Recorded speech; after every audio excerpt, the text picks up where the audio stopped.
Tributes continue to pour in for liberation struggle veteran and former Pan-Africanist Congress President Dr. Peco. ANC President Cyril Ramaphosa says the uninterrupted electricity supply currently being experienced is not an elections ploy. South Africa has gone almost a month without load shedding. The 19th edition of the Ironman African Championships is well underway in Gqeberha in the Eastern Cape.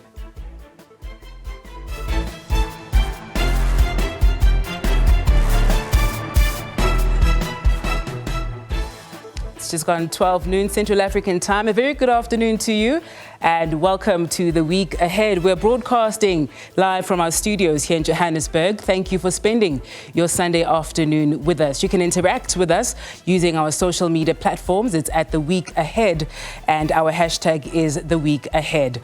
I am Sebenzile Nkambule. Welcome.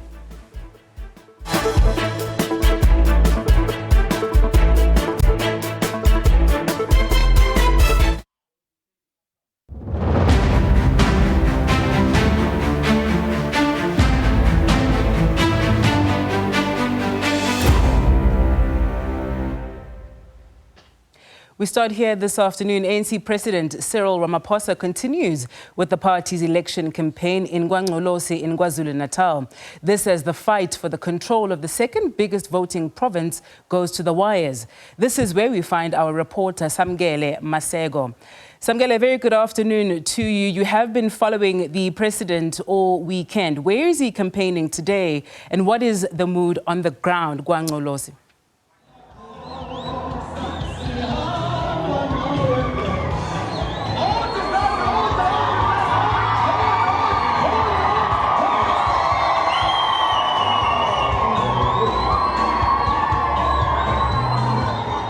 These are live visuals that you are seeing the president in Ngwangqolosi this afternoon as the ANC continues its campaign trail in the hotly contested KwaZulu-Natal. You can see there also the chairperson of the ANC in KwaZulu-Natal, Siboniso Duma, there as well. Shortly, the president is set to address those who are gathered. He was also in Ulundi earlier on yesterday. As he moves throughout the province campaigning for the African National Congress.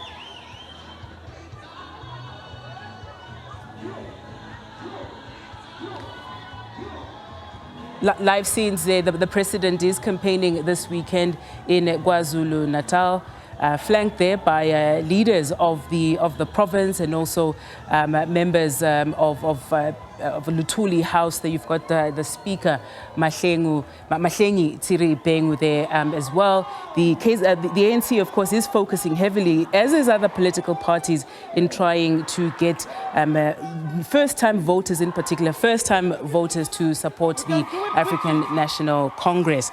And in fact, in a moment when we do get into the newspapers, the issue being discussed today is a leaked recording of an NEC meeting where the president is calling on senior leaders of the party to do their part to campaign for the ANC, hoping for a very strong showing at the polls, hoping for a 57% of the electorate to support the ANC and the province of Gauteng, and in particular KwaZulu-Natal, where they are, is key.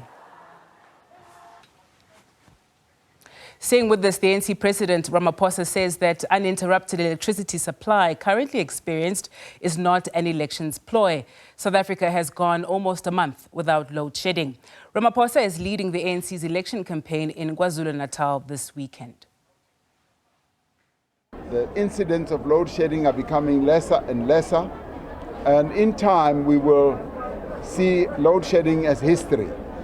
But we are also now focusing on our transmission lines, because that is where there's also been neglect, and we put our transmission lines, the grid, that is, into a separate entity. And that separate entity is going to be able to garner investments, is going to get participation by the investors, the private sector, so as to ensure that the future for electricity transmission and generation in our country is better secured. And distribution is now going to be focused on either at local government level or at the generator that is Eskom's level and others. So we are doing the best for this country, and this is very much in line with what many other countries have done. So we are working to make load shedding history, and the steps that we are taking are bearing fruit on a daily basis. And the incidents of load shedding are becoming less and less. And this is not an election ploy.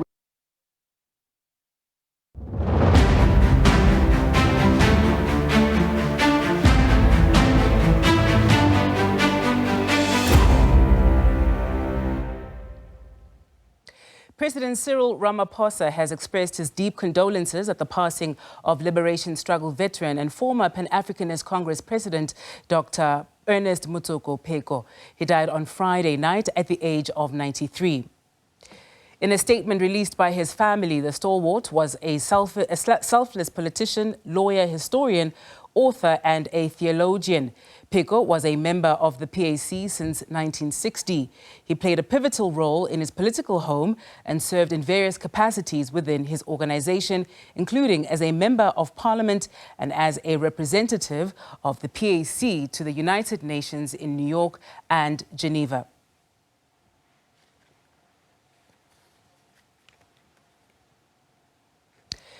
Let's take now a look at the headlines in our various newspapers, and I am joined in studio here by one Makudu Safara to walk us through some of the leading stories. Thank you very much, Makudu, for your time this Sunday afternoon. Thank you for having me. Let's perhaps pick up from what the story we're following with the president who is in Gwangolosi campaigning, of course, and in some of the front pages this afternoon, yes. A leaked audio recording of the president calling on senior leaders within his party to do their part. Clearly, he feels not everybody's pulling their weight in trying to campaign and ensure that at least they get a very strong showing in KwaZulu-Natal and in Gauteng.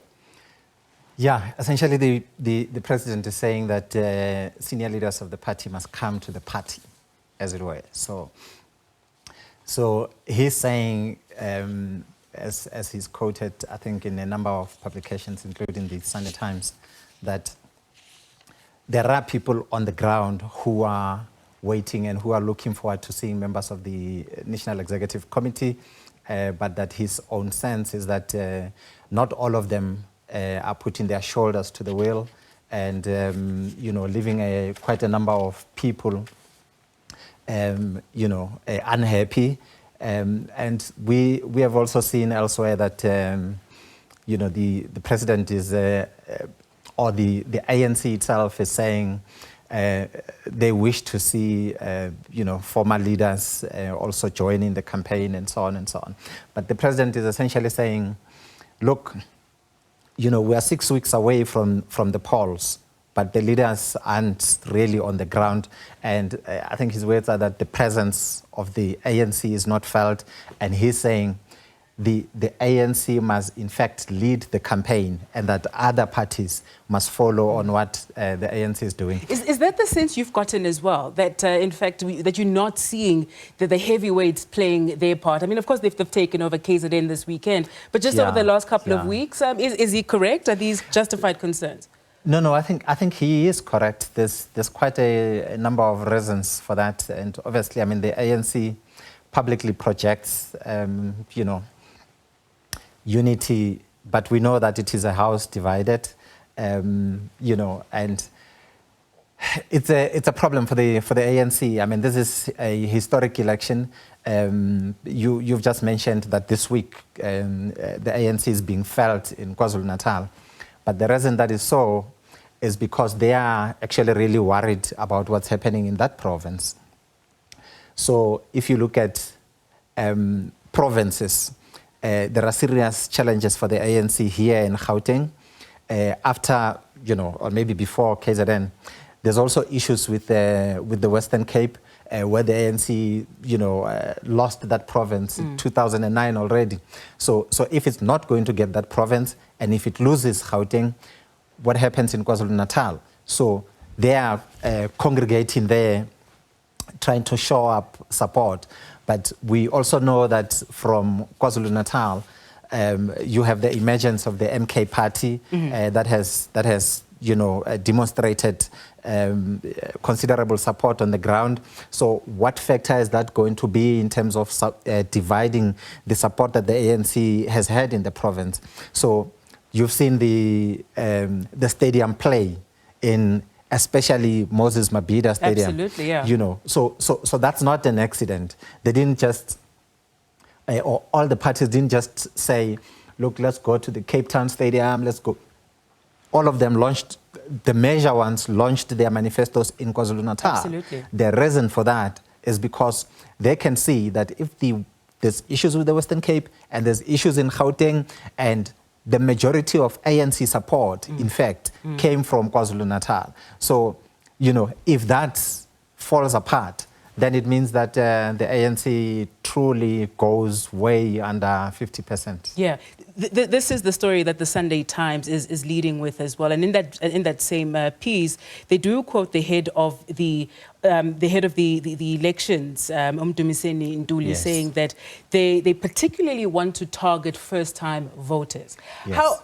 What do you imagine in your mind their success rate might be with this group of people that perhaps may find other political parties' message resonating with them a lot more? Or, given what we've seen over the last 2 days with the president on the ground, where young people are coming up to him, excited to see him, and saying to him, we need jobs, help us out here. Yeah. It's, it's a tough one for all the parties. So the IEC has released data that shows that the percentage of people who are registered to vote, that's the largest, relates to older people. But there is a significant number of young people who are joining the fray, and that's the future. So in this election, the ANC has had to make a call and say, do we abandon this segment and say that it's a lost cause? They have no historical connection to, we may call them the Tinsolos, but yeah. but they are not as connected to the struggle against apartheid. They don't have first-hand experience of what the older generation has went through, and all they see is what is happening now. So does the ANC just step back, or does it go in there and contest, and not make the assumption that the new parties that are coming on board and the others that are there that are in the opposition must just subdivide that segment on their own without the ANC claiming a part of that? And what the ANC has actually decided to do is to say, no, we're not leaving them to that party alone. We are going in there, we're going to fight, and that's what the president is talking about. There's an interesting one if we take a look at what the city press is running with here, with influential Afrikaners who say that they are here to stay. So yes. It's, this particular group comprises professionals, and agriculture, farmers, professionals, right? And they are saying we have a role to play here. It is an incredibly, I think, intriguing approach. They've now gone public with this, with this call, essentially, to say we are here, we can contribute, use us. What do you make of that? Yeah, it's election season, so politicians are out of their cocoons and stuff. They are out there and they are saying we want to work with everybody. Yeah. And so what the Afrikaner professionals have done is to say, look, we are not happy with the state of affairs in the country. We are not happy with how our own issues, which they dub as cultural issues, are being dealt with since, or have been dealt with since 1994. And so, they've put this out. They're saying they want, they are being crowded out in schools. They want their cultural issues, and they, with a geographic zone of sorts. And the thing is, they are just essentially saying that they are unhappy. But question is, who is happy? So if they, on the one side of the M1 here in Joburg, are saying, look, there's issues about our language, there's issues about our schools and so on and so on. On the other side of the M1 is Alex Township. And those people would have been staying in those shacks. When it rains outside, the elements come in. When it's hot, you know, their shacks become like a sauna, you know. So what are they saying? What's happening to their issues? So it's a number of people in the country, including the Afrikaners, who are saying, since the politicians are out to play, let's also put our issues on the table. The Afrikaners are saying, you know, we feel the government and the ruling party are distant and, in their words, also hostile.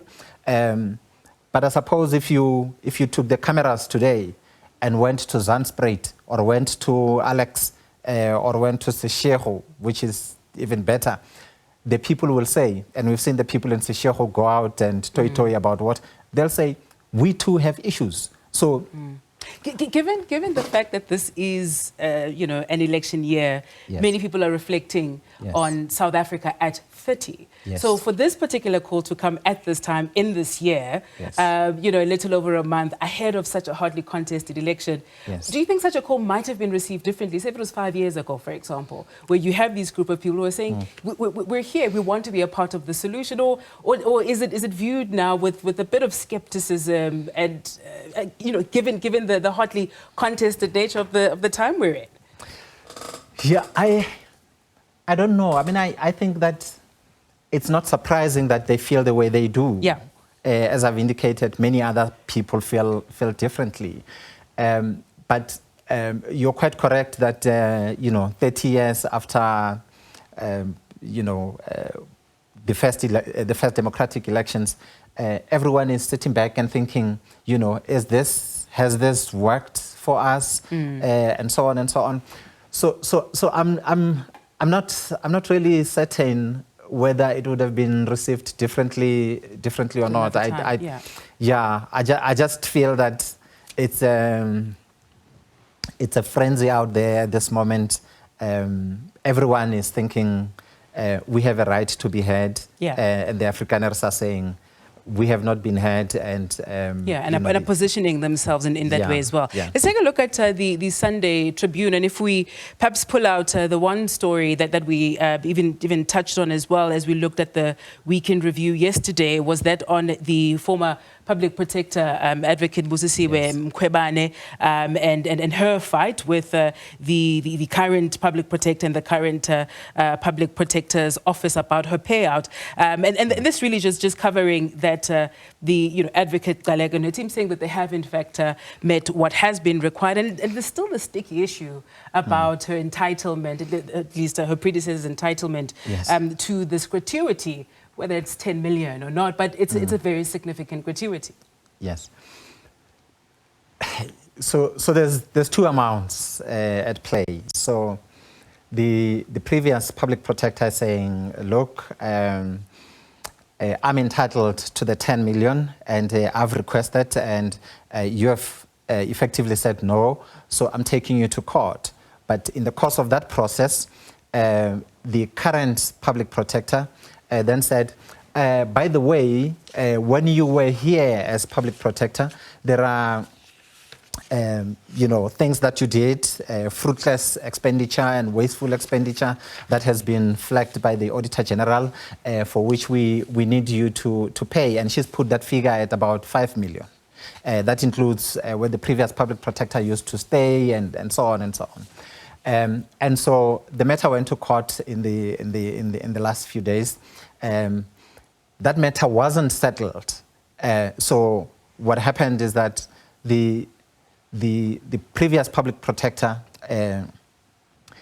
according to the current public protector, didn't give them enough time to respond to the papers, and the matter was struck off the roll. But the current public protector was, or the public protector's office was required to settle the costs. The matter is still going to go back to court, So the law is not clear. There's the record that has been made public, shows that even the lawyers who are involved from the Public Protector's Office, from Parliament and elsewhere, it's not clear. There isn't, the framers of the law probably didn't anticipate that a moment like this would come, because the wording says this is a gratuity that will be paid when the public protector vacates office. Yes. It didn't specify the manner of vacating the office. So now the previous public protector was forced out of office as a result of the processes that we've seen unfold in Parliament, right? So she's saying there isn't any provision in law that says that if I'm removed in the manner in which I was removed, I'm not entitled, you know. So if you're saying I'm not entitled, on what basis are you making such a claim? So that's a matter that must still be clarified by the courts, you know, and it will be interesting to see how it is settled. Absolutely. The substantive matters are still, of course, subject to ongoing litigation. But just as a parting one on this one before we wrap up our newspapers, I don't know when last, Makuda, you remember when we spoke about the public protector's office and the issues of the most vulnerable in the country. Of late, it's really just been about the squabbles, the fights, and not about really the reason why that office exists. That's quite unfortunate. Yeah, no. I think it's actually quite sad, quite tragic, given that we must deal with the kind of issues that we are dealing with, and I'm not certain whether it's a function of the media's own focus on the issues relating to the two, you know, the former head and the current head of the office, or whether, you know, it constitutes the totality of what is coming out of that office, because the office in the first place, in terms of the Constitution, was established to deal with the issues about which you've just said, and so the so-called Gogo Dlaminis. You know, the people who can pick up the phone and say this is my issue, or who can instruct a lawyer and say help me deal with these issues, and it's quite tragic that it is like that.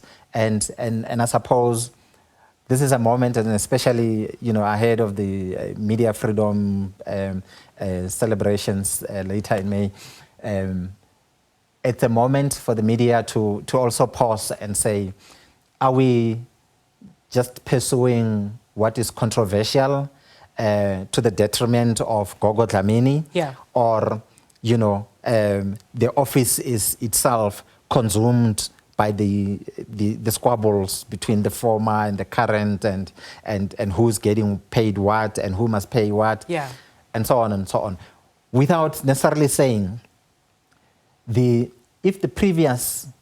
without necessarily saying that the amounts or the violations of the law are not important. So if the previous public protector abused the office and incurred wasteful expenditure, and that the current public protector within the law, and we know that the Auditor General's office empowers accounting officers to go and seek, and recoup such funds that have been wasted. Yeah. If that is within the law, you know, the current public protector must do everything possible to make sure that the funds are recouped. But that must be done in parallel or without jeopardizing the interest of Gogo Dlamini, which interests the office was established to serve. Absolutely. Last publication, let's take a look at the Sunday World.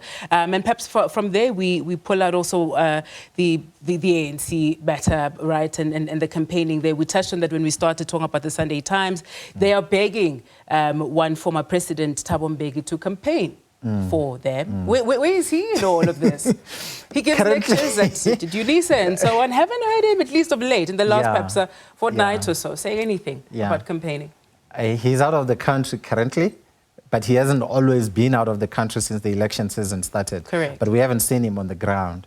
The question is why, and this is what the story is questioning. And so they say that there were initial conversations, and now the deputy president is going to be sent to have a discussion with him. Now, the obvious question is, why should the deputy president be sent in the first place when the former president has said himself that... I have to cut you there, Makuda, I'm afraid. President Cyril Ramaphosa is about to speak. He is campaigning in Gwangxolosi in KwaZulu-Natal. Let's go there. Comrades soqhubeka nje sigijima neprogram yethu kune region la elitwa uMonica Chama umama action wethu nathi sinomama action la kuyi region. All right, he's not yet ready, so that allows us to wrap up here. Sure. As soon as he starts speaking, we'll have to cross back. Okay. But please continue your point. Yeah. So from the story, it appears that the former president has issues about the ANC list, that there are other people who are implicated in corruption who have made it to the list, and so therefore he feels uncomfortable and had indicated that he was going to write a letter to the ANC. And the ANC feels that if such a letter is written and it's leaked, it might scupper its own campaign, and so therefore they need to speak to him, which is why they're sending the deputy president to speak to him and say, comrade, please help.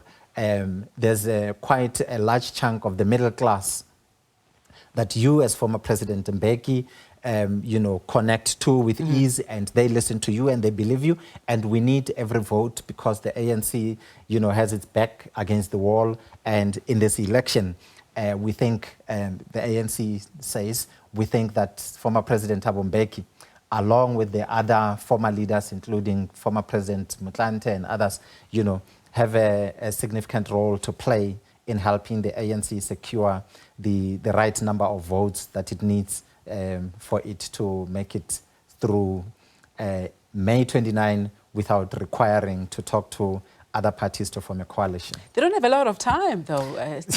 If they're going to convince them, it has to happen yesterday already. Yeah. It's a pity they've left it until this late. Yeah. But better late than ever. They still have Siengoba rally and other things. Freedom Day next Freedom Saturday. Day. Yes. Yeah. So the question is, what is he going to say? Because in the past he has also said, if the ANC has people who are implicated in corruption, why do you expect me as Mbeki to stand in public and say, vote for this comrade, even though I feel that this comrade is implicated in corruption? So there's that. So quite a number of people, and especially, as the ANC correctly indicate, in the middle class, would want to hear what former President Mbeki wants, what his counsel is about where we are now that we know what we know about the lists and who's going to parliament and who's not going to parliament, etc. And so it's quite interesting. So we await his counsel on May 29. Let's park it there this afternoon. Thank you very much for your time with us on the week ahead. That was editor and deputy editor of the Sunday Times and editor of Times Live, Makudu Safara. Stay with us. More after this.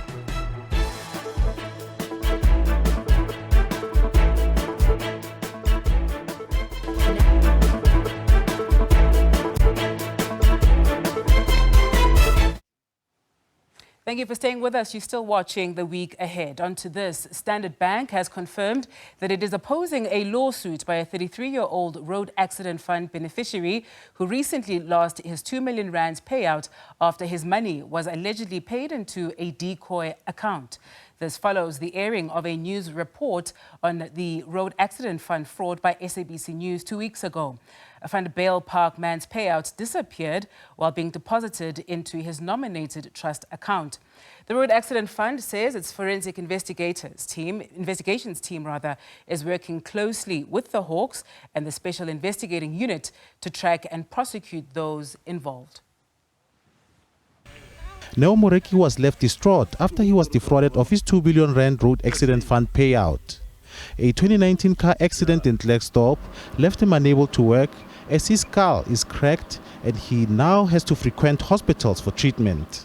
All the time, every week, due to the accident, I have recurring headaches. In winter, my spine and right leg ache frequently. I'm not able to grab or handle a lot of things with my hands, and I'm often not able to do anything, especially in winter. And I have 4 children with 2 at school and 2 at crèche. They need uniform and they need something to eat as they can't study on an empty stomach. A 16-year-old suspect in whose account the money was deposited and her recruiter have since been arrested for fraud. Despite this, Nobela attorneys who claim to have lost the money while transferring it into Neo Moreki's account are now suing Standard Bank and its affiliates for the negligent handling of the money. We believe this has a reputational damage to our firm and then the entire legal fraternity. So we believe it's very, very much important to prove that it's not the profession that is corrupt, but maybe some institutions that are interrelated with the profession. According to the Banking Ombudsman 2022 annual report, 47,818 banking fraud cases were reported. The Road Accident Fund says it is investigating and might reimburse the victim at the conclusion. Indeed, there is a root cause. The case is obviously referred back to us, and we work very well with the law enforcement agencies, including the Hawks, the SIU, and NPA. Investigations are done, and we've had convictions, by the way, that are done. But in this case, obviously, we will have to go back to the drawing board with our forensics investigation department, as well as our operation departments, to investigate. And what happens is we end up having to pay the claimants, but obviously it takes a long time. In a statement, Standard Bank says they have zero tolerance of any acts of criminality, they are complying with all lawful investigations, and that they are opposing the lawsuit by Nobela attorneys on behalf of Neo Moreki based on the facts of the matter. Nobela attorneys denied any culpability in the fraud and says it is paying a monthly stipend to the victim. Offenses Timo, SABC News, Vanderbijlpark.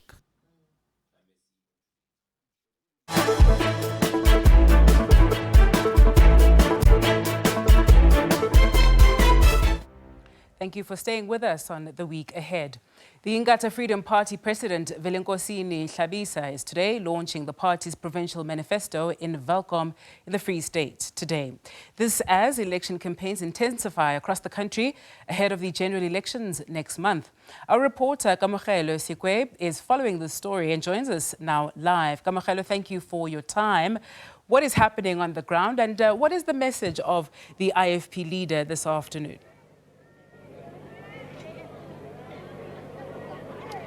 Well, the event has not actually started today. The event was supposed to start at 10 o'clock this morning, but as we arrived here, we saw that people were only arriving in drips and drabs. It's only now that we can say that the stadium is almost filled to capacity, and the announcement that the event is going to start has just been made. So people are getting settled down, and we've just gotten word that the president of the IFP is also on his way here to come and give his address to members of the IFP. But I am with the Treasurer General of the party, Nareen Singh, who we're going to talk to just briefly about today's event, the manifesto launch. We know that in your manifesto you're talking about an 80-20 ratio in terms of citizen employment, as well as eradicating load shedding. Can you just talk to us about your 13-point manifesto? Thank you very much, Summer, and good afternoon to you and your viewers. Yeah, we are here in the Free State in Welkom to talk about our manifesto, our general manifesto for the country, and specifically hone in on some issues that impact on the people of the Free State. And yesterday, as I drove through with some colleagues, we stopped in many of the areas on the way, and we found that people were extremely disappointed with the current government, and they were looking for alternatives, and they thought that the IFP would be an excellent alternative.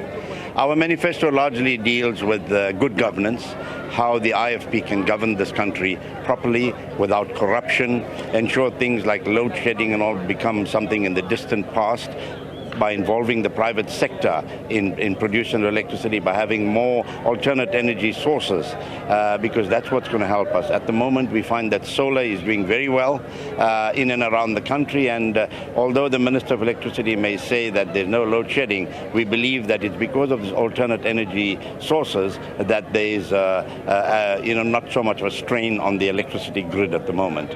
So generally we've been a party in existence from 1994 in National Parliament under the able leadership of Prince Mangosuthu Buthelezi, may his soul rest in peace. And we've always been on a path of being constructive opposition. We would criticize the government where they went wrong, and we would praise them where they did right. But we feel that the government of the day has really lost the plot, and many people around the country are saying so. And there needs to be alternatives. There needs to be checks and balances on any government that is formed after the 29th of May. And we are ready as the IFP to participate in governments and make a difference in the lives of South African people. You spoke about being on the ground and talking to people. What has been the reception of the IFP in the Free State? I know that the IFP has not really had a seat in the provincial legislature, but what has been the reception? No, I was pleasantly surprised, you know, when people just with open arms welcomed us into their homes and said, no, we're so happy that you are here. You need to make a difference. We know how you've governed KwaZulu-Natal, because we were the government, the majority party, for 10 years. And we ran it properly. There were no adverse Auditor General reports and things like that, free of corruption, promoted social cohesion whenever we could. But all those things are things of the past. And then they say, well, if IFP can come here, we did have some councillors here before. But I think there's a renewed interest from the people of this area and some who've joined us from other parties that will be leading our campaign here in the Free State. Do you think that you will get a seat in the legislature this time? We live in hope. We live in hope, and we hope that your viewers from the Free State who are listening will, support us, not only here in the Free State on the regional list, but also support us nationally, because there are 3 ballot papers that we're going to have, your regional, your region to national, and your national list. So we would like people to support the IFP, and hopefully we can make some dent. But if we don't do it now, local government election is around the corner, and we promise to the people that we will be around, we will be here to address their problems so that we can have candidates contesting all wards in most of the municipalities in the Free State. Are we about to start the event now? Can you just talk to us about that? Yes, we are about to start the event, and when I asked the organizers why we are this late in starting, they say that people come from very long distances, and I think you know the Free State better than I do, and it takes them hours to travel here and get here, but we are about to start. Our president's been here since 10 o'clock. From here, he's going to speak rather quickly because we're flying him to Nongoma, where there's a major rally taking place in Nongoma at 2 o'clock. So hopefully by 1:30 or so he will leave us to continue with the event. Thank you so much for your time. That was the IFP Treasurer General there, just talking to us about some of the things that the IFP is promising the people of the Free State, of course being hopeful about getting that seat in the legislature, or what we would say that elusive seat. But as he says, if they don't get it this time, the local government elections are also around the corner and they will be gunning for that. With that, is back to you in studio. Thank you, SABC News reporter Kamogelo Sikwe in the Free State. Let's take you to Wangolosi in KwaZulu-Natal, where the president of the ANC is speaking. Abantu balapha bane confidence nethemba elingako ku-ANC. Siyanibonga nina volunteer ngoba yini enenza lo msebenzi ukuthi ANC ikwazi ukuthi iphumelele kule ndawo. Siyanibonga kakhulu. Forward nama volunteer forward. Forward nama volunteer forward. Sibonga umsebenzi omuhle enuwenzayo ningama volunteer. Baye bangitshela Nkosi yami, noma lokhu awufanelanga ukuthi ukuzwe, ungazivala nendlebe zakho. Kodwa baye bangitshela ukuthi leli ikhaya le-ANC, ukuthi i-ANC ilala la, ivuka la, ihamba la, isonta la, isebenza la, la kula i-ANC hamba khona. Kodwa ke akuzwanga konke lokho, ngoba uyinkosi yabo bonke abantu abalapha. Nalabo abangahambi ne-ANC nabo sithi no, sihamba nabo ngoba la kusebenza i-ANC yenza ukuthi uhulumeni ayenze imisebenzi ebonwa ngabantu. Abantu bayayibona imisebenzi ka-ANC. Abanye bathi for lemnyaka e-30 abayiboni into eyenzwe yi-ANC. Sithi kulabo bantu bayimpuphuthi ababoni futhi abezwa. Kodwa sithi kule 30 years i-ANC ngempela isebenzile. Uyenzile umsebenzi le South Africa esiphila kuyo namhlanje ayisafani naleya South Africa esangena kuyo ngo-1994. Ngoba i-ANC iye yasikhipha ku-apartheid, yasiletha la sikhona namhlanje. And namhlanje izinto eziningi ezenzekayo la eSouth Africa ziqhutshwa ngabantu bakithi beholwa i-African National Congress. Abantu bayathanda noma abathandi, lelo iqiniso eliphelele ukuthi i-ANC uyenzile imisebenzi eyisimanga over the last 30 years. And isazoyenza imisebenzi emihle ukuya phambili. Kule 30 years ngizawuthi qaba nje lapho, kodwa ngizofocusa in the next 5 years ukuthi le ANC ithi izawenzani malungana nale ncwadi ye manifesto esayithula la eMoses. That is the ANC President Cyril Ramaphosa, who is speaking on the campaign trail in Gwangolosi in KwaZulu-Natal, saying there that the ANC is well received, well loved in the area, and that they will continue to deliver in that part of that province. Let's take a short break. More after this. Please do stay with us.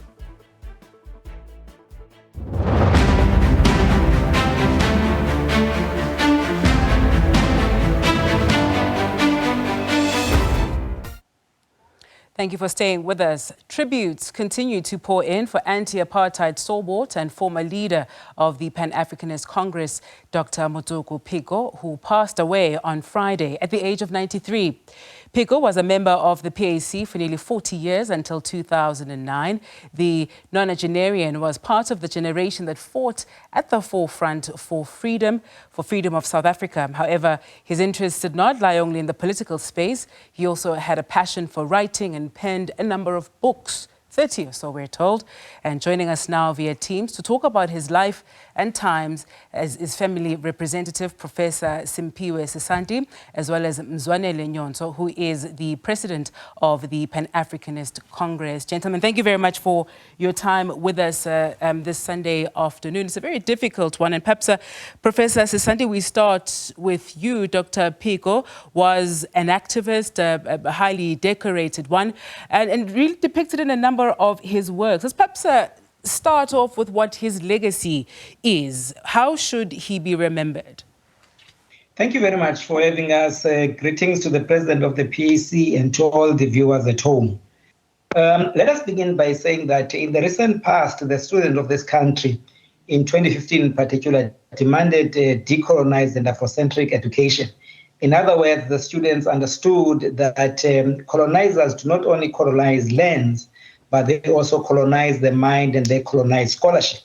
By that, reference to scholarship means that in order for the oppressors to ensure that their oppression remains in perpetuity, even after the so-called freedom and or even after the so-called independence, they do this through Eurocentric education, because for as long as you imbibe from the words of Eurocentric education, you will do what the master wants you to do without even telling you to do that. So therefore, Dr. Peco understood this very well. Instead of simply complaining that history was being colonial, history was being Eurocentric, he took it upon himself to write history from a decolonized perspective, from an Afrocentric perspective. And we know that he has written quite a number of books, but those, that shine amongst others, his very first was Apartheid, the Story of a Dispossessed People, where he demonstrated very well the lie that has been told to us by colonizers that they found this land empty and that they settled and that others were coming from the north and all of that. And he demonstrated with accuracy, in a chronological way that this was true. In fact, citing the very books that the colonialists themselves have written. And so, what Dr. Peco was doing in that sense was saying, as the story goes in Kenya, that until the story of the lion is told from a lion's perspective, not that of the hunter will always remain the victim. And so Dr. Peco then understood that very well. And subsequent to that, we had a very beautiful book that he wrote for us, South Africa, A Story of a Betrayed People. And again, he showed how the European powers connive with one another to displace and to dispossess the people of this country, using, and here we must always understand that legality and laws, people can be oppressed in the name of law, in the name of justice, and in the name of these things and that, so that he was demonstrating to us that we must not take things for granted, that just because we are told that this is the constitution, yes, that this is law, that this is legal, necessarily that is just. It does. In South Africa demonstrated that very well with the Minister of Law and Order and Minister of Justice, but injustice, was carried out. Perhaps let me pause there for now. Thank you very much, Professor Sesanti. Let me bring in Mzonele Nyonso, who is the president of the Pan-Africanist Congress. Mr. Nyonso, thank you for your time with us this afternoon. Just picking up from what Dr. Sesanti was saying, these ideas that Dr. Peco certainly pushed, pioneered. Where are they today? Do you think that they have resonance in the South Africa of 2024? Greetings to you and greetings to Professor Sandy. Yes, his views and everything he stood for in Tanzania, Dr. Peco will remain in our hearts. But yes, I know some of the things that he wanted to achieve, or things that he wished that this organization would achieve, have not been achieved because of the electoral system, as you know. But he, to us, he remained a hero. He remains the best, one of the best presidents this organization has ever had.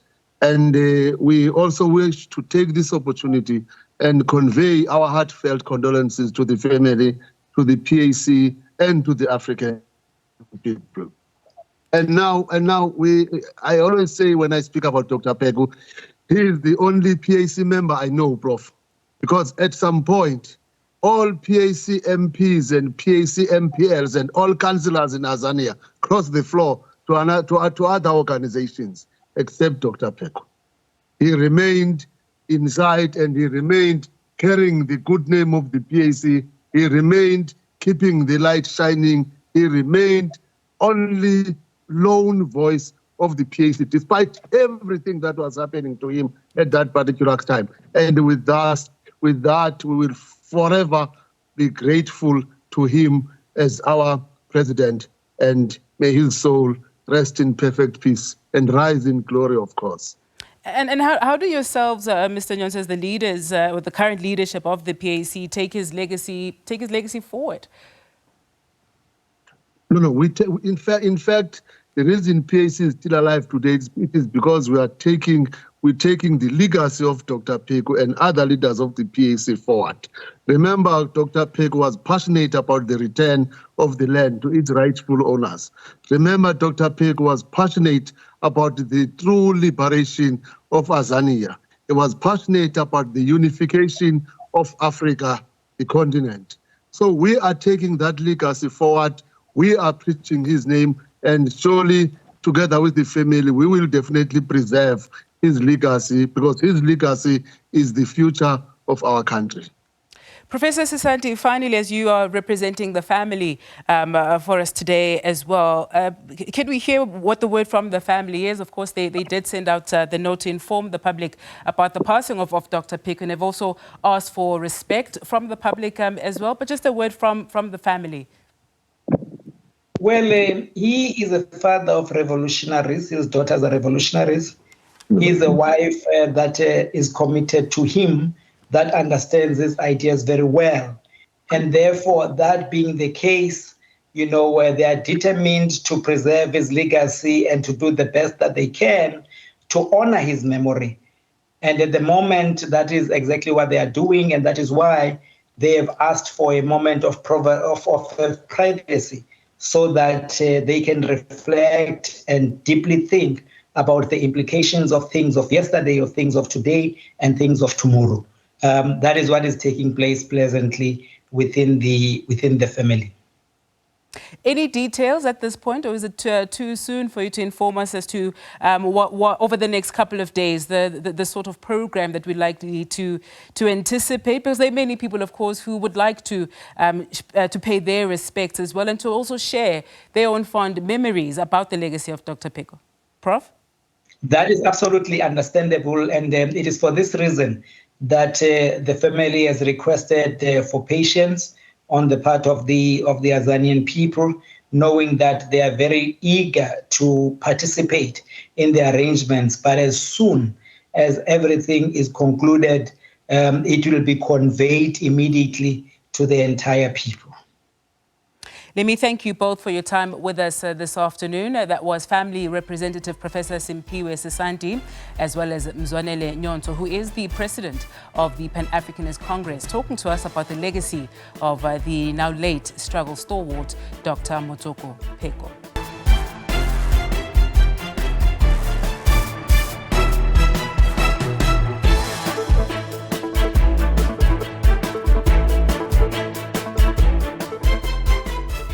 Tributes continue to pour in for liberation struggle veteran and former Pan-Africanist Congress President Dr. Motoko Peco. ANC President Cyril Ramaphosa says the uninterrupted electricity supply currently being experienced is not an elections ploy. South Africa has gone almost a month without load shedding. The 19th edition of the Ironman African Championships is well underway in Gqeberha in the Eastern Cape.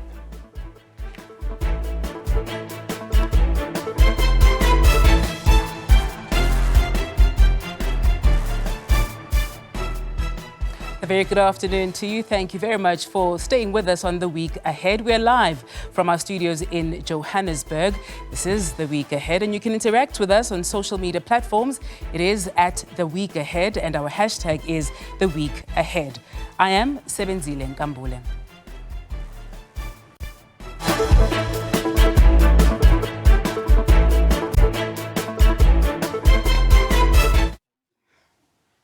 Start here. The 19th edition of the Ironman African Championships is well underway in Gqeberha in the Eastern Cape. The race has a big international contingent, making up 40% of entries. Let's cross now to Kim Daniels for the latest. A very good afternoon to you, Kim. Give us a sense of how things started off earlier on today. Good afternoon. Well, as you asked, the morning did start off very, very well. Our pros were in and out of the water with 46 minutes. The females not far behind them with 5 minutes, just trailing behind them. The men actually currently, the professional men are out now on the run course. They just passed that 12-kilometer mark. As we understand, they will be running a full marathon of 42.2 kilometers. The females not too far behind them, about 20 minutes. So they expected in around about just after 2 o'clock this afternoon. I am standing at the finish line where the 70.3 Ironman athletes, that's a half Ironman athletes, have been crossing for the past hour. But as we understand, Ironman is not just about winning. It's not just about crossing that finish line, but crossing that finishing line for a purpose. As we understand, it is a very grueling race. It's tough on the body. It's very tough on the mind. And if you don't do it for something or for someone, it becomes very, very hard. One of these charities, is Ironman for the Kids. A lot of these athletes are running for Ironman for the Kids, an organization based in South Africa. And to tell us more about that now, we are joined by a lovely lady from Ironman for the Kids. Just introduce yourself and tell us what Ironman Kids is about. So thank you for the opportunity to really just unpack what we are doing here today. So I am Zipindiwe Ngobo. I'm the marketing executive for Isuzu Motors SA. So over and above us actually partnering with Ironman to actually be the title sponsor for the Ironman race, we have also then further challenged the athletes that are taking part in the race to actually do it for a good cause. And what that means is that in them partaking in the race, we actually contribute 100 Rand towards each and every entry. So this year we've actually raised about 158,000 Rand in terms of funds to go actually towards childhood development. These are initiatives such as schooling, education, as well as feeding these kids to just ensure that within the most important part of their lives, which is really the developmental phase, that they get the nutrition and everything that they need to just really be the best they can actually be in life. And obviously, as you said, a long-standing partner with Ironman. Above this, what other resources or what else are we doing to ensure that our foundation phase, our kids at the grassroots levels get the opportunities to enter races such as these, obviously, as they grow up? So as an organization, I think for Isuzu, even partnering with Ironman brings an opportunity to just the whole of Gqeberha. I mean, if you've actually seen how electric the atmosphere is, all the tourists are here, the malls are actually so busy and they're at capacity. So this is again an opportunity for the city to showcase what they have to offer to the world. I think even just from an hospitality standpoint, this is probably the busiest time that they actually have. So for us to actually be able to give back to the communities that we serve, from an early childhood development phase to giving back to the parents who have small businesses that they're running, where the tourists are there buying whatever refreshments. It also uplifts them to be able to give more back to their children. So it's in everything, holistically, the ecosystem just works in terms of giving back to the Gqeberha community. As you said, you guys have raised 158,000 Rand just off this championships alone. And I understand, I'm not sure if the home's name is Kaya Letu. Tell us exactly what Kaya Letu is about and why we keep giving their money or injecting money into their care to look after these kids.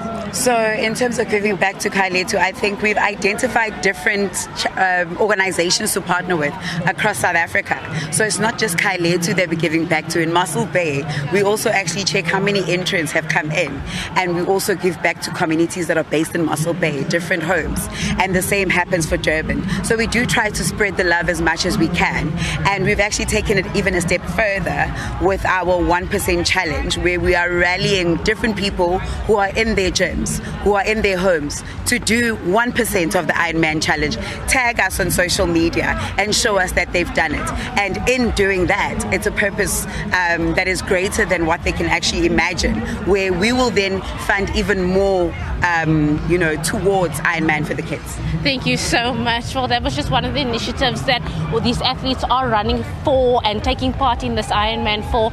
As I said, it's a very, very difficult competition to just do it for yourself. It's a chance to give back. It's a chance to do something greater than yourself. But for now, from us here in Gqeberha, it's back to you in studio. Thank you very much, Kim Daniels, spreading the love in quite a grueling way.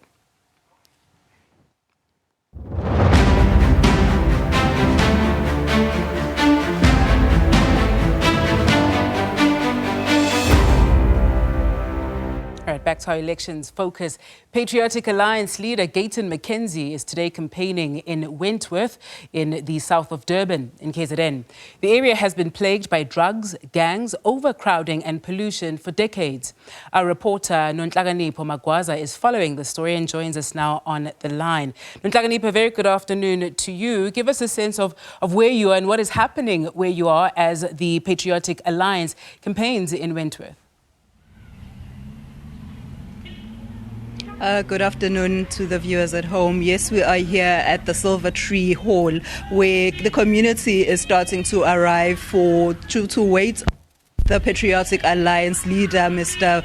Gayton McKenzie. He's expected to come here at 3 o'clock. We did manage to rope in a few community members to speak to us ahead of Mr. Gayton's arrival. We have here a community member. Ma'am, can you just have your full names? Good day. My name is Rochelle Dickens. I'm part of this community. And we're voting for Mr. McKenzie. We're putting our trust in you, Mr. McKenzie. I see you're here early. What are you expecting to hear from him? And what are your expectations in general? Okay, we're just hoping for him to come and confirm with us that we will no longer be black or white or green or yellow. We will be recognized as South African citizens, because for too long now our community has been sitting without work. We can't even apply for jobs. We're sitting with diplomas and degrees, and yet we can't even get into municipality jobs. Besides unemployment, what other issues are you facing here in this community? We have a lot of crime and violence in this community. That's due to the unemployment. Most of the youth realize that they have to sell drugs to make a living, because most of us live at home and are dependent on a pensioner who has to pay lights and water and still buy food with the 2,000 rand that they get. So it's hard for us. We haven't even had houses for such a long time. We're living like with 8, 12, up to 12, 13 people in a 2-bedroom flat. I'm sure if you can look across the road, you can see even the conditions of those flats. It's not even conducive for us to raise our children. We can't even let our kids play outside because of the drugs and the shooting that's going on. So all we're asking for is Cyril Ramaphosa, please, our president, recognize us as people. You are also our president, so see us as your people. A lot of political parties will be coming to the community. Just recently, Build One South Africa was also here. We did speak to other community members. They mentioned that they were struggling with the high prices of electricity. Is this issue an issue that the whole community is facing, or is it just secluded to just one part of the community? That's a problem right through our community, because most of us are reliant, as I said, on a pensioner. So if these tariffs go up, it affects all of us. It means that we no food for the family. It means we all have to go and line up in soup lines. We don't want to be lining up in soup lines. We want to be buying our own soup in our own kitchens. You've been voting, I'm sure, since 1994. Has your vote worked for you? What are you expecting for this year's general elections? Actually, when we voted in 1994, that was such an excitement for us. I remember I had just finished matric. We thought that we were voting for a party that would recognize us and put us also on the map. But we've just been a forgotten people for such a long time that even people have lost hope. So this year, this election is going to be a turnaround for us. It's actually going to be a Kairos moment for us, because we're putting all our trust in Mr. Gayton McKenzie and the PA party. Thank you so much.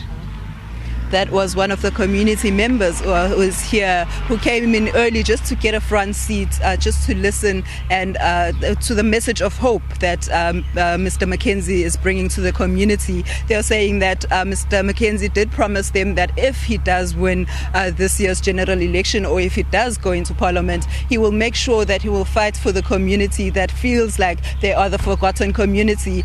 This community as well is plagued with crime and gangsterism in this place, as well as air pollution. They've been protesting over the years because of the refinery, the engine refinery that's very close by to the community, and they've been fighting, and they're saying that their voices have not been heard all these years, and this year's general election is the time for their voices to stand out and for them to have a leader that will recognize them.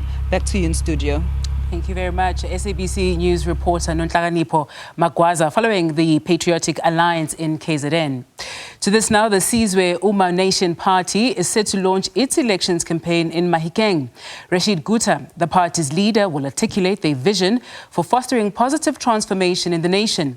Registered to participate in elections across the Northwest, Gauteng, the Western Cape and KwaZulu-Natal, this emerging political entity aims to make its mark on the national stage. For more on this, let's take you live to our reporter Zeblon Mayine. Zeblon, a very good afternoon to you. Give us a sense of what is happening there. Are there specific strategies as well that we can expect to hear from the leader, Rashid Gutta, on how they look to bring change to Mahikeng?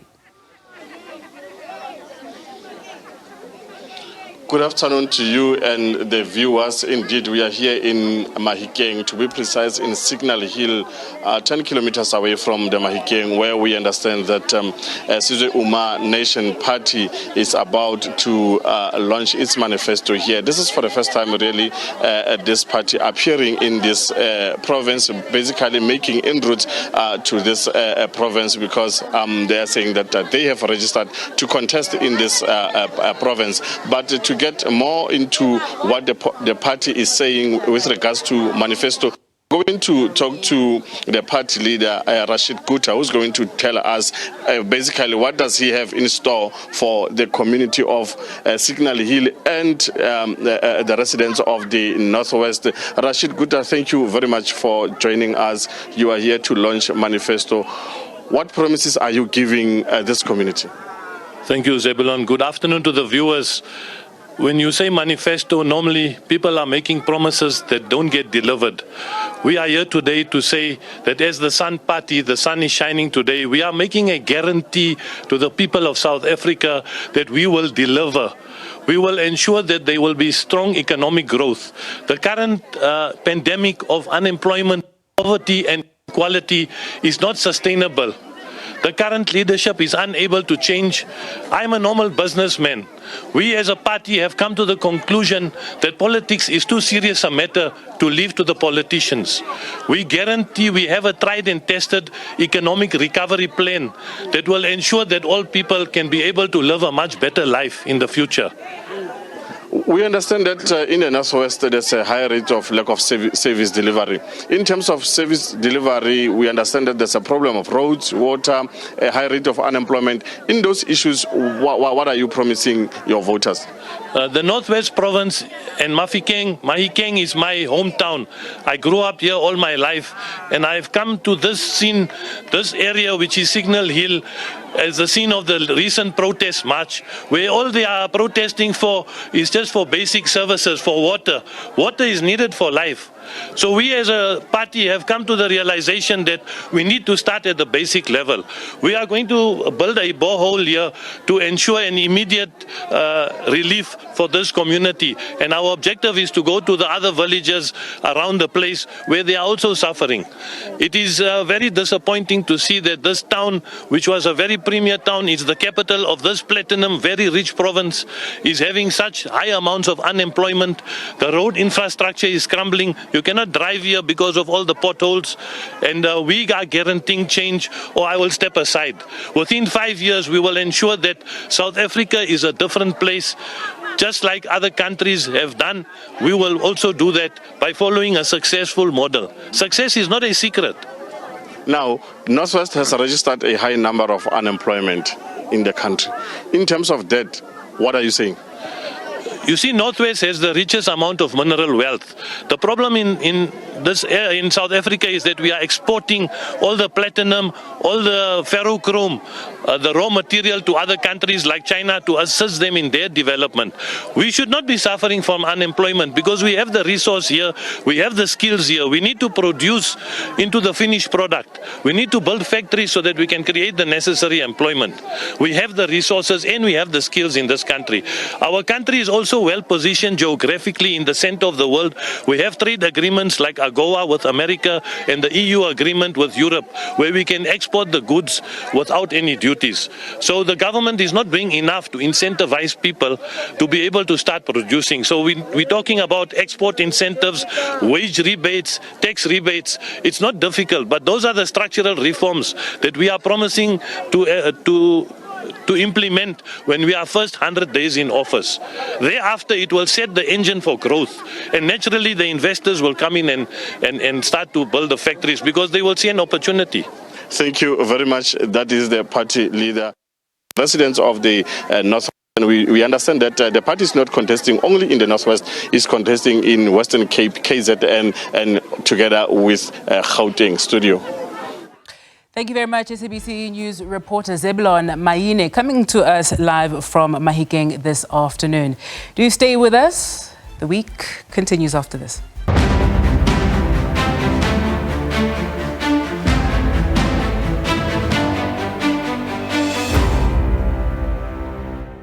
Thank you very much for staying with us on the week ahead. On to this now. The province of KwaZulu-Natal, which has the second highest population in South Africa, has seen a noticeable increase in political party activity. In an endeavour to discover why KwaZulu-Natal is so significant to political parties, Elections 360's producer Cleopatra Jones travelled to the province. Tonight at 7, Elections 360 presents a live political debate from Otongati. The coverage of the debate will be live on SABC News, SABC2 and SABC's YouTube channel. I'm Nathi Ngwenya, the Secretary General for the KwaMashu Business Chamber, which is the chamber that includes all different types of businesses in the area, including the KwaMashu Taxi Association. It's 2024, and next month on the 29th of May, we're going for the general election. Mabida, it was like a competition of fill-ups, a bid, so to say, of the political parties, which then showed which there is a lot of interest in the province.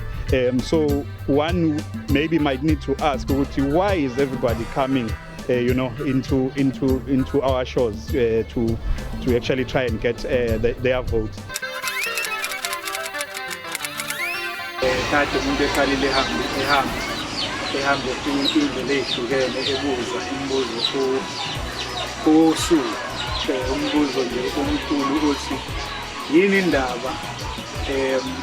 Amaqembu politiki wonke asuke endaweni ezahlukene kwizwe lonke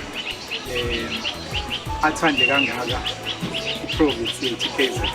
Imfihlo ethandwa kakhulu osopolitiki la eThekwini noma eKZN ingoba ubuningi babantu amavoti maningi eKZN. Liphinde futhi iTheku linothile iKZN, sino Richards Bay kunamachweba naney'ndawo ey'ningi zokusebenzela abantu abaningi bafudukela khona eThekwini. Uma ufuna amavoti kufuna usondele ngakhona. Singajabulela uhulumeni nje oyophatha asikhumbule ihostela libiye njengoba linomgwaqo wodwa nje onqamulayo ophumayo, kube khona igate, sibe nama-security ukwazi ukuhlonza iy'moto ey'suka ngaphandle, ngoba nabantu abaningi abathola befile ngaphakathi basuka ey'ndaweni ey'kude koClermont besuka komzinyathi bezobulawela la mase bengathi indawo yasehostela indawo ubume ugama, kanti indawo ehlala abantu basemakhaya abayihloniphayo.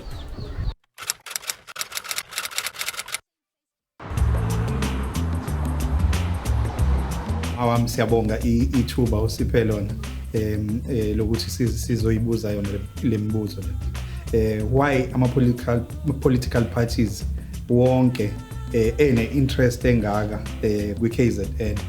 You'll recall that KwaZulu-Natal is the second largest in terms of the voting population next to Gauteng. Gauteng is 23.5% of the voters, and KwaZulu-Natal is 20.7%, which is about 21%. So in other words, we have many voters here. So the political parties think that they can benefit from the pie of KwaZulu-Natal. The battle for the cities is important because that is where economic hubs are, that is where economic activity is. So KwaZulu-Natal has two biggest ports here, Durban and Richards Bay. So those are actually indicating that the economy of KwaZulu-Natal is better than other provinces. There is this rumor, or I don't know if we call it a rumor, but in the absence of a better word, that the ANC in this province will decline. And eThekwini, by the way, is one of the biggest regions of the ANC, if not the biggest to date. So they want to benefit from that decline of the ANC. What promises do these political parties give to ordinary citizens for the upcoming elections? Political parties, all of them, have been talking about economic activity. The main thing about economic activity that they talked about was unemployment. I am amazed that all of them, when they talk about unemployment, they talk something that will not give us the jobs that we want. But that is one of the reasons why they focus on KwaZulu-Natal, because if everything is right and we have political stability, it will be easier to attract investors to KwaZulu-Natal for the reasons I've already mentioned. The ports, the infrastructure, everything in KwaZulu-Natal is up to date for investors to come. What we want in terms of unemployment, we want jobs. We don't want work opportunities. We want jobs. All political parties in all elections promise us to improve the issue of unemployment. So now we don't need to tell us how many jobs we create. We need you to tell us how are you going to do it.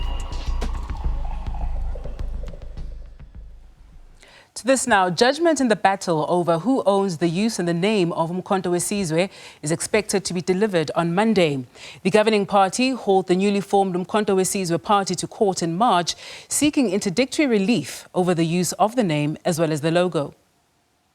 The ANC argued that Umkhonto weSizwe is an integral part of the history of the ANC, its military wing for more than 30 years, adding that the use of the name and the logo by the MK party will have the effect of deceiving and confusing potential voters of the ANC who may believe that this newly formed party is connected to the ANC.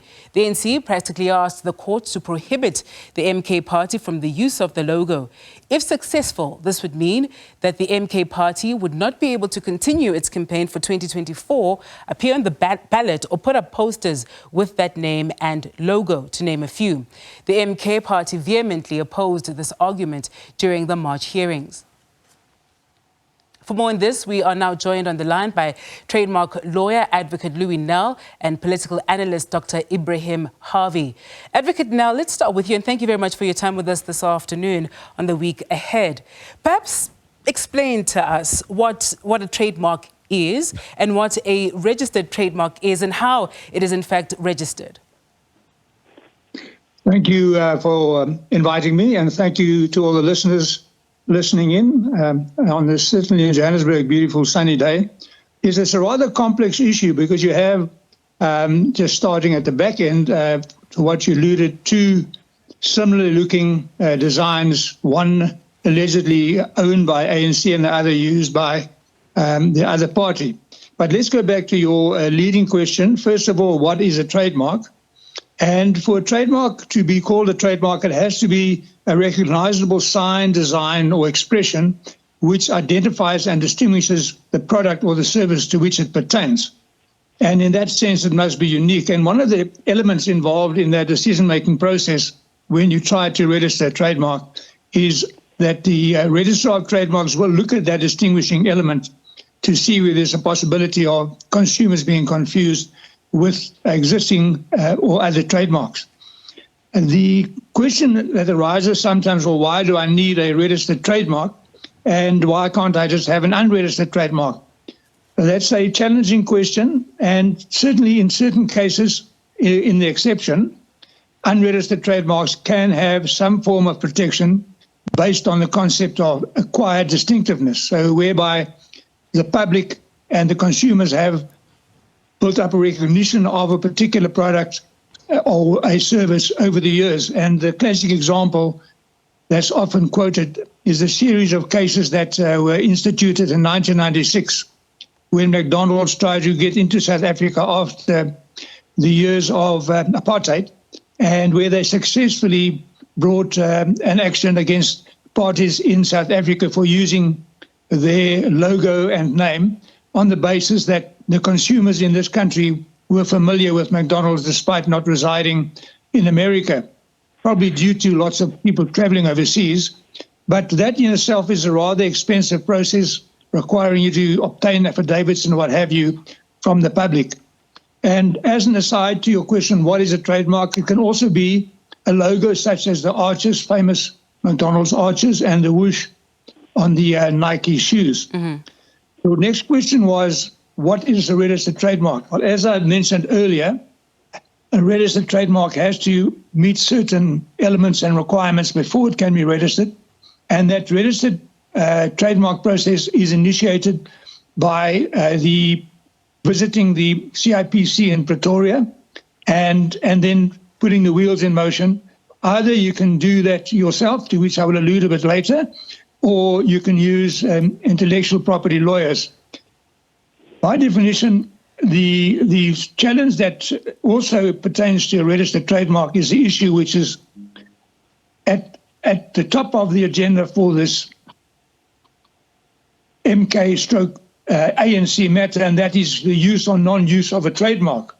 But I'll get to that a bit later when we look at the challenges faced by the parties in the litigation in question. Yeah, Advocate, now perhaps just still talking about the use of the symbols in this particular matter, right? There's a figure with a spear and a shield.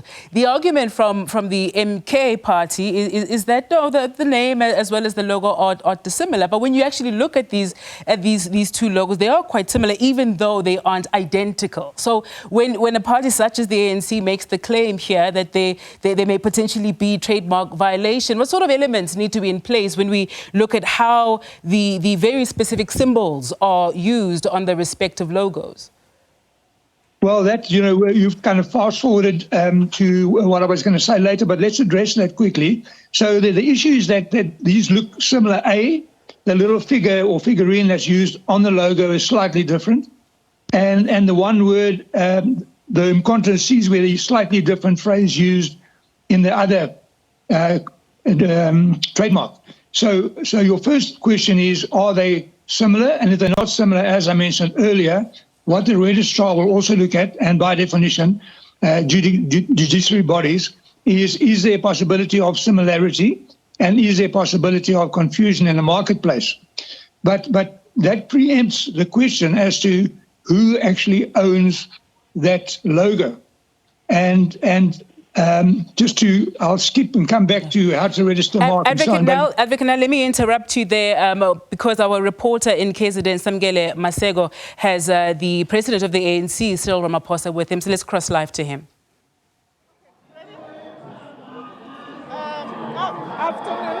Afternoon, members of the media. Are you able to hear me? I'm going to try and shout. Yes.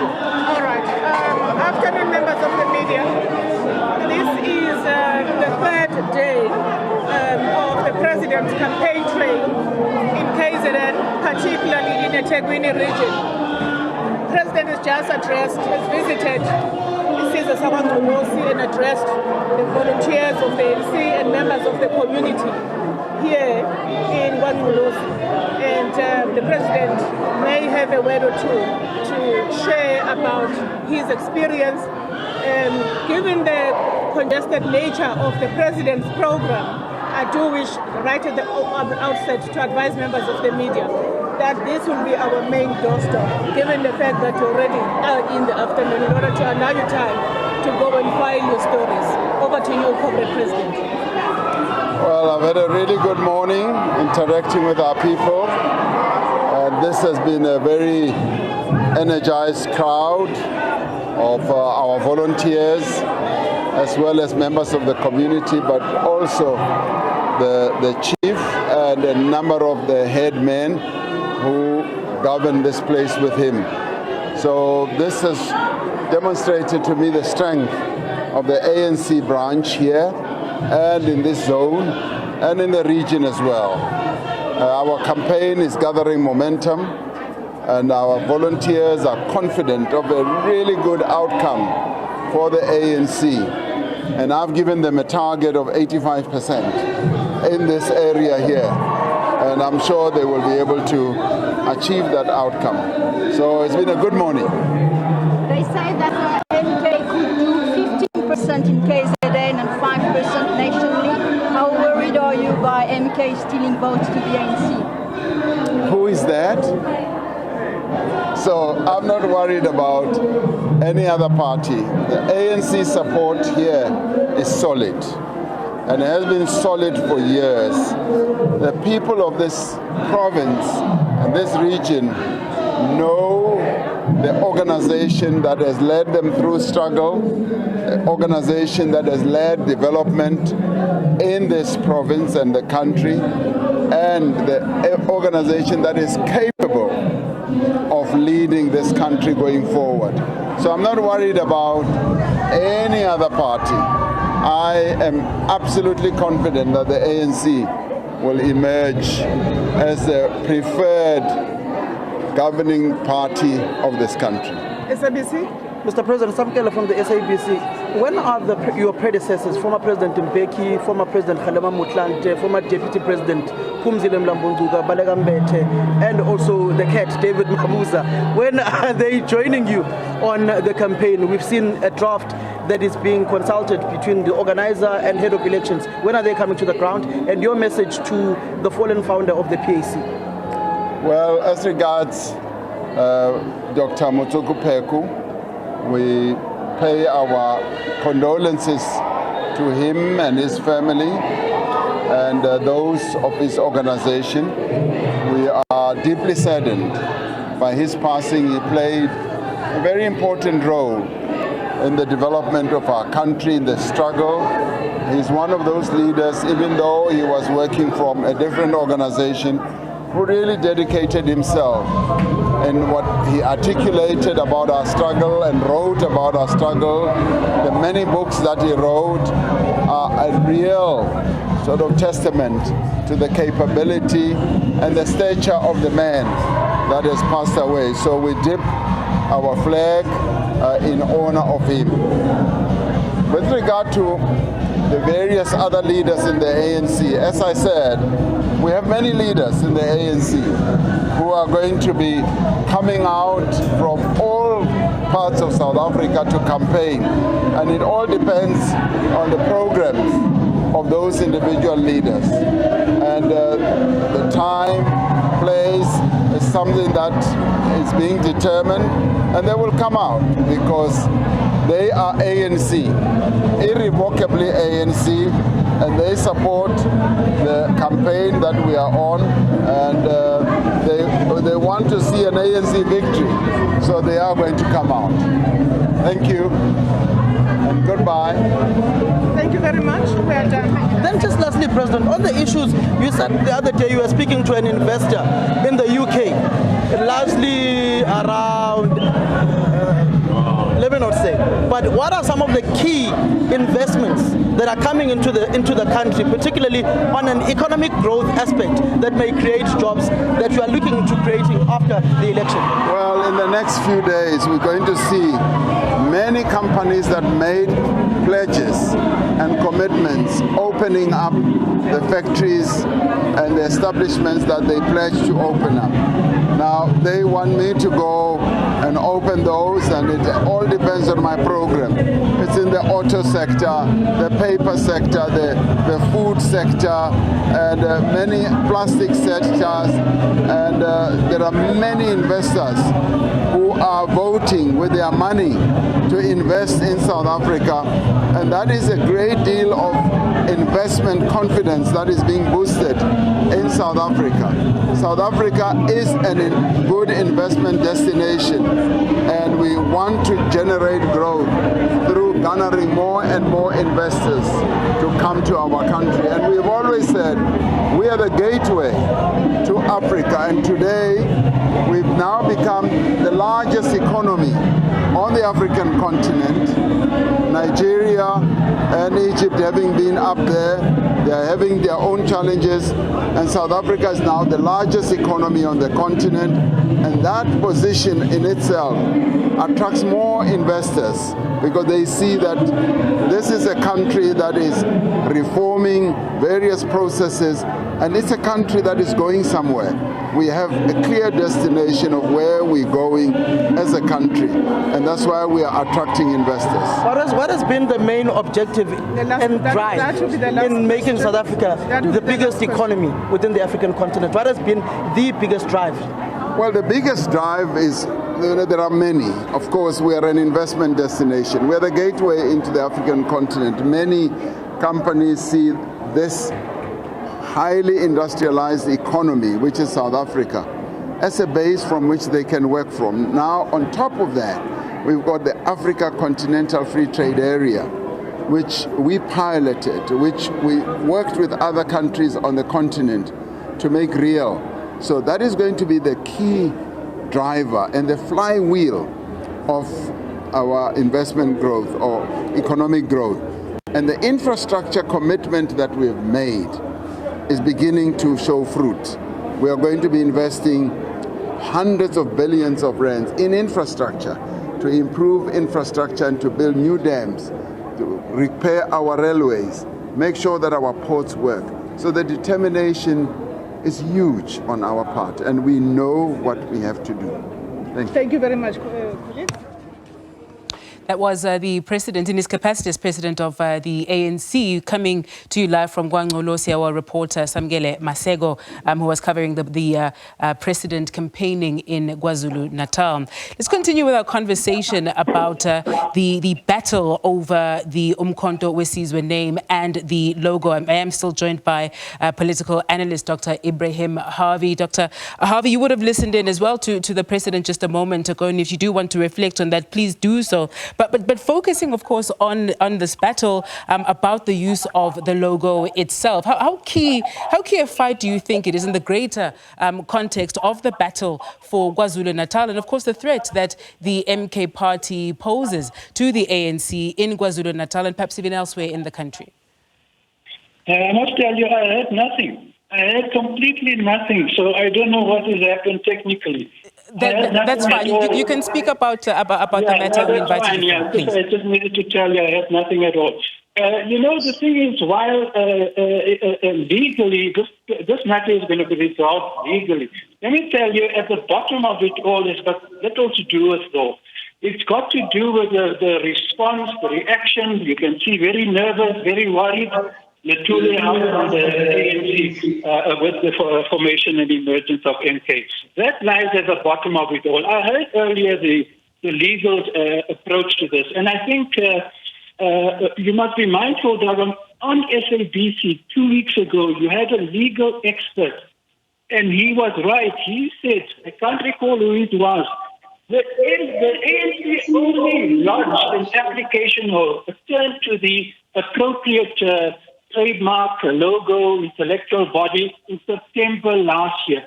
Now, let me tell you, if you listen to that legal expert on SABC, this is a lengthy process. You have to make an application, you have to see if there's any public objections, you have to specify. It's a lengthy, bureaucratic, legal process. I don't know what the ANC headquarters understands by this thing. So it seems very clearly that, to me, my mind, for that reason and the other reasons, they're going to fail. I think the MK party is going to win this matter. But at the bottom of it all, beyond and above legal, technical issues, is the political, ideological, and programmatic conflict that has now erupted now between the ANC and the MK party. You can see it. In fact, the MK party is increasingly sounding like the EFF. You just listen to his radical talk, far-reaching, some of which the EFF has not even gone. So those are the big issues. And I can tell you, I think the ANC has lost everything before when they went to court. And I think this trademark, logo, and intellectual property matters, I think it's going to be decided against the ANC. That is my reading of the situation at the moment. Let me stay with you, Dr. Harvey, on the same matter about how, of course, the ANC has responded to this and whether, in fact, they are feeling quite nervous. We saw the president being in KwaZulu-Natal over this weekend, a very strong and solid showing, even though his call to his colleagues within the party, within the NEC, but also more broadly to senior leaders within the party to come out and campaign for the ANC ahead of the elections. It certainly was a solid showing, but do you think that this is also brought upon by the fact that seemingly the MK party took them by surprise? They've already lost in court in trying to get the MK deregistered, so they are continuing, they will be contesting. Should, in your view, and you saying that you feel that they may in fact even lose this trademark issue, should they continue to do so? Do you feel that it may lead to perhaps an even more nervous ANC, given the coverage that the MK is receiving and the grounds that they are making? Let me tell you something. Here's my response to your question. It's an important question. The ANC is petrified. They are absolutely petrified by the emergence. And let me tell you, it's not just KZN. He is very popular there, and don't think it's going to be easy to uproot the hegemony of the ANC, though they've had trouble. It's going to be a big battle, but I'll tell you now, the way things are turning, the tide is turning, and Zuma is winning over traditional ANC supporters in KZN to the extent that I will not put it past history. Let me tell you, it's very likely, if not probable, that MK, the way it is building up the crescendo of support in KZN, it might even take the province. But not only that province, Zuma is very popular in the Eastern Cape and other regions. Perhaps less certainly than in KZN, but definitely big support in the Eastern Cape. So all in all, I can tell you, the ANC is petrified. I think that increasingly they're getting more concerned about MK and what it's going to do in this election than it is even with the EFF and the DA and other parties. What Zuma is doing is just incredible, and I can tell you at the bottom of it all, he's not going to go to Parliament. What is an 83-year-old man, he's sickly, etc., going to be as a backbencher? That is nonsense. Zuma won't go to Parliament, and he cannot secure the presidency because he's served 2 terms already. But deep down, it's vindictive. The formation of MK, I argue, is because he's been from Ramaphosa's ANC, so he's been jailed and lots of things. He's bitter and vindictive. And it's in that sense that I see the emergence of MK. It's a bitter, vindictive reaction, but it's going to cause enormous damage now, you can see, in the 29th of May elections. We still have Advocate Nell on the line, who is a trademark law expert. Advocate Nell, thank you for staying with us. I did have to cut you off when President Ramaphosa was speaking, but you were just clarifying about the elements that need to be in place when we look at the usage of the symbols here, the figure, the spear, as well as the shield. But perhaps in addition to that point, what do you make of, I think, the arguments from either side? Dr. Harvey feels that the ANC is likely to lose this in court. Based on what either side has said, in your view, Advocate, how do you think it's likely to go? Look, first of all, I must compliment Dr. Harvey. I think he's hit the nail on the head, and I don't want to make a political statement, but from what he said, you have to argue or ascertain or guess or ask why is such a big noise about a trademark. And I put that in parentheses, when there are political issues at stake. And I think with a friend of mine, he alludes to a short while ago on SABC as Brian Wimpy, who I've known for a long time. He's an intellectual property expert, and he said a number of things that need to be questioned before one can actually express a view, because one of your questions to me is what is the likely outcome of this whole scenario, which is going to be in court tomorrow. And for example, it's not even clear whether there is a trademark registered in a trademarks office with the CIPC. Secondly, who owns the trademark? Thirdly, what exactly is the nature of the trademark? But more importantly, has that trademark been used? Because the comments made in Brian's interview was that MK was dissolved in 1993. Now, one of the elements of a trademark is that it has to be used within a certain period after registration. So the question is, has that trademark been used? And if so, who's actually used it? Because there are, if you read the internet, there are allegations, for example, that the trademark has been registered in the name of legacy projects, We don't know who they are. If we know who they are, do they own the mark as they say, or have they ceded and assigned that trademark to the ANC? There's a comment by another party by the name of Tabogo Sitau, who said that he registered the trademark in 2014. So the waters are materially muddied, and one of the implied intellectual property observations it seems to be that there's a passing off, i.e. that Zuma's party is passing themselves off as the MK party, and I'm not sure, by using the name MK and then the logo, there's so many legal niceties involved in this matter that just explaining it to a layperson is quite a major challenge without knowing all the facts. Yeah, Advocate, thank you very much for that comment. I do want to bring in a viewer. Shongwe, I believe you in Mpumalanga. Good afternoon. Go for it. Okay, Shongwe was there, but has since left the conversation. All right, perhaps just as a parting shot before we wrap up, coming to you once again, Dr. Harvey. Based on, well, we'll find out tomorrow, of course, how it all then plays out. What next for either side, right? We have in fact seen, and the IEC saying just last week about how heavily litigated these particular elections have been, that it's been quite shocking for them as well. But what next? 5 weeks or so to go to the elections. What should each of these parties focus on outside of the court, on the ground, trying to, of course, convince people to support their cause? Yeah, the line is that, I heard a bit about what you said. Yeah, it's been over-litigated. Never before has a national, especially a national election, been so heavily litigated.